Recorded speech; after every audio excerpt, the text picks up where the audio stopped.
এই মুহূর্তের সবথেকে বড় খবর, এবার বড়সড় বিপদে রাজ্যের মুখ্যমন্ত্রী মমতা বন্দ্যোপাধ্যায়।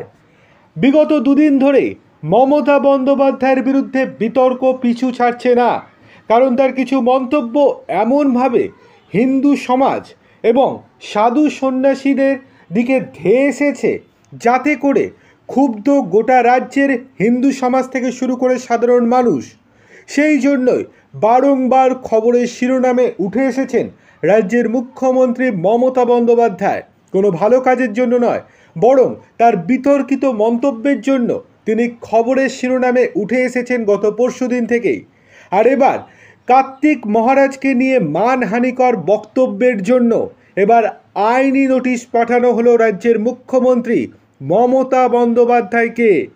মহারাজের আইনজীবীদের তরফে দাবি করা হয়েছে 48 ঘন্টার মধ্যে তাকে নিঃশর্তভাবে ক্ষমা চাইতে হবে সবার সামনে হাতজোড় করে। পরবর্তী ক্ষেত্রে ভারত সেবাশ্রম সংঘ এবং কার্তিক মহারাজকে নিয়ে কোনো রকম বক্তব্য থেকে বিরত থাকতে হবে মুখ্যমন্ত্রীকে। যদি এর পরেও যদি কোনো রকম মন্তব্য করেন মুখ্যমন্ত্রী, তাহলে আরও কড়া পদক্ষেপ নেবে ভারত সেবা সংঘ। 4 দিনের মধ্যে মুখ্যমন্ত্রী কোনো পদক্ষেপ না নিলে আইনি পথে এগোবেন কার্তিক মহারাজ এবং ভারত সেবা সংঘ।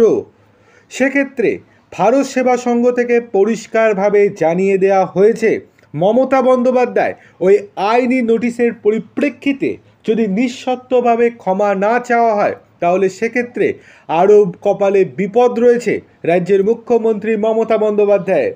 দেখার বিষয় এই যে এবার কি সবার সামনে হাতজোড় করে ক্ষমা চান রাজ্যের মুখ্যমন্ত্রী, সেই দিকেই নজর থাকবে গোটা বাংলার।